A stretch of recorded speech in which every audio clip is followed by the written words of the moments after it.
नमस्कार, आप देख रहे हैं स्वराज एक्सप्रेस और मैं हूं आपके साथ वर्षा। बुलेटिन की शुरुआत करेंगे, सीधे आपको दिल्ली लिए चलेंगे जहां मुख्यमंत्री पुष्कर सिंह धामी संबोधित कर रहे हैं। पूरे साल भर इस बार हमारा अप्रैल माह से लेकर जुलाई तक लगातार सारे होटल पूरी तरह से ऑक्युपाइड थे। 100% ऑक्युपेंसी रही। कभी तो ये स्थिति होती थी कि हम लोगों को होटल बुकिंग के लिए भी तमाम जगह से रिक्वेस्ट आती थी, तमाम जगह से लोगों के कॉल्स आते थे कि होटल नहीं मिल पा रहे हैं, यहाँ पर जगह नहीं हो पा रही है। सड़कें इतनी भरी हुई कि देहरादून, हरिद्वार, ऋषिकेश, मसूरी या नैनीताल, रामनगर, मुक्तेश्वर ऐसे क्षेत्रों में लगातार आवागमन थोड़ा कठिन भी हुआ। उस दृष्टि को भी ध्यान में रखते हुए हम अगले आने वाले 25 सालों का जो हमारे प्रधानमंत्री जी ने कहा है, देश का अमृत काल, जिसको हम लोग सब लोग कह सकते हैं कर्तव्य काल और योजन काल, कि अगले 25 सालों की प्लानिंग, उसकी दृष्टि से भी हम उत्तराखंड के अंदर काम कर रहे हैं कि अच्छी सड़कें हों, अच्छा हमारा पार्किंग की व्यवस्था हो, अच्छे होटल हो, अच्छे आने जाने की व्यवस्था हो, हर प्रकार से अच्छा पेयजल हो, अच्छी पावर की व्यवस्था हो। उन सभी पर एक बड़ी योजना की प्लानिंग के तहत हम काम कर रहे हैं। आप सबको मालूम है कि दिल्ली वासियों को सबको पता है, आने वाले समय में बहुत जल्दी जो हमारा एलिवेटेड सड़क का काम चल रहा है दिल्ली से देहरादून का, उस सड़क के कंप्लीट होते ही दिल्ली से देहरादून की दूरी बहुत कम होने वाली है।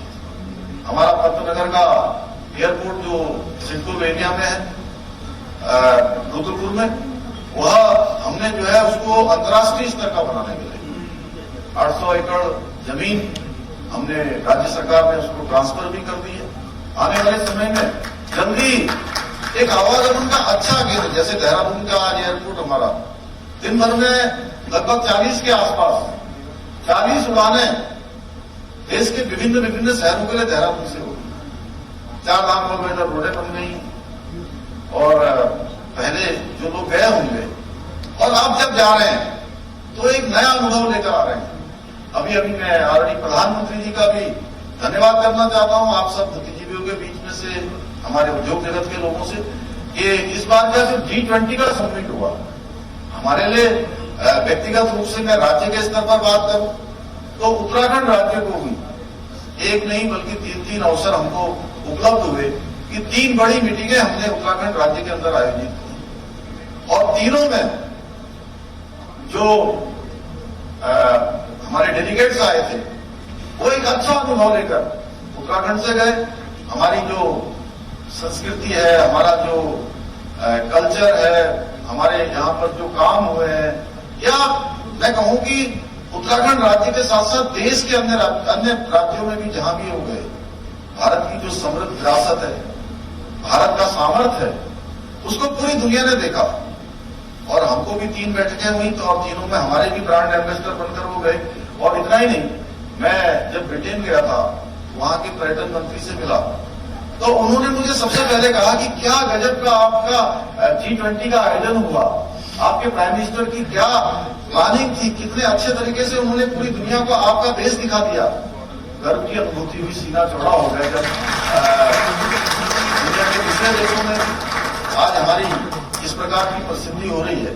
और उसके कारण से मैं उत्तराखंड की बात करने जरूर आया हूं आप सबसे, लेकिन आज पूरी दुनिया के अंदर एक वातावरण तैयार हुआ है कि आने वाले जो 25 साल हैं वो आज भारत के 25 साल होने वाले हैं। यानी कि पूरे इंडिया के अंदर भारत के लोग, भारत के अंदर पूरी दुनिया के लोग आज जो है व्यापार के लिए, निवेश के लिए आना चाहते हैं।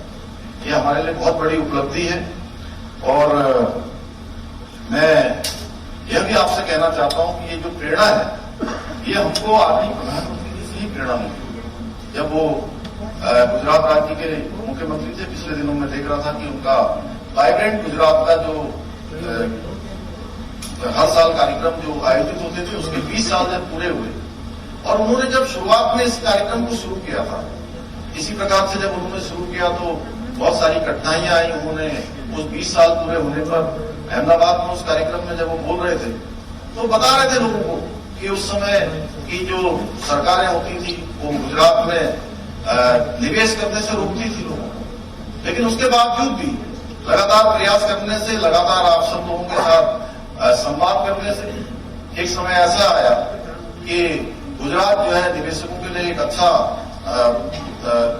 स्थान बन गया। उसी प्रकार से हमने उत्तराखंड में भी शुरू किया।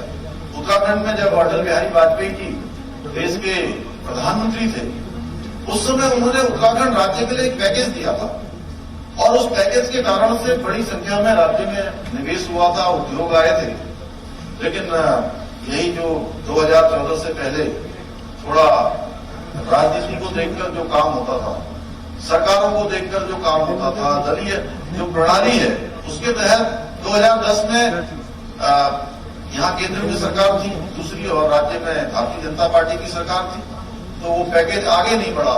इसके कारण से कुछ वहां पर चेन ब्रेक हुई। लेकिन आदरणीय प्रधानमंत्री जी के 2014 में प्रधानमंत्री बनने के बाद और उत्तराखंड राज्य के साथ उनका जिस प्रकार का रिश्ता है, जिस प्रकार से उन्होंने हमारे यहाँ पर आज सड़क के क्षेत्र में, रोपवे के क्षेत्र में, रेल के क्षेत्र में, ये हवाई सेवाओं के क्षेत्र में, इस प्रकार से आज तमाम विस्तार हुआ है, तमाम विकास हुआ है, तमाम योजनाएं हमारे लिए स्वीकृत हुई। तो आज वहां पर तेजी से काम हो रहा है और पिछले 9 सालों में प्रधानमंत्री जी के, मोदी जी के कार्यकाल में 1.5 लाख करोड़ से भी ज्यादा की योजनाएं राज्य के लिए स्वीकृत हुई है। उसके कारण से हमको तमाम तरह से आज आगे बढ़ने का अवसर मिल रहा है। तो अभी एक एम्स हमारे यहाँ पर ऋषिकेश में चलता है, मैं आप सबको बताऊं, ऋषिकेश का एम्स संचालित है। वहीं दूसरा एम्स भी उधम सिंह नगर में, उसका सैटेलाइट सेंटर भी हमारे लिए स्वीकृत हो गया है। उसकी भी सारी धनराशि आ गई है, सारी जमीन की व्यवस्था हो गई है, जल्दी उसका निर्माण कार्य भी शुरू होने वाला है। तो हर क्षेत्र में आगे बढ़ रहा है। तो जो प्रधानमंत्री जी ने हमसे अपेक्षा की है और उन्होंने बाबा केदार की भूमि से कहा है, तो बाबा केदार के, मैं समझता हूं दुनिया में सभी बाबा केदार के भक्त हैं, सभी श्रद्धालु हैं। तो कहीं न कहीं उनके इस कथन को पूरा करने के लिए हम प्रतिबद्ध हैं। इसके लिए एक क्षण भी रुके बिना थके हुए, निरंतरता से हम इस काम पे लगे हुए हैं। आज के इस अवसर पर मैं आप सभी के साथ एक बात और कहना चाहता हूं कि निश्चित रूप से जो हमारा ये संकल्प है, ये आप सबके आशीर्वाद के बिना पूरा नहीं हो सकता है। आप सबकी शुभकामनाएं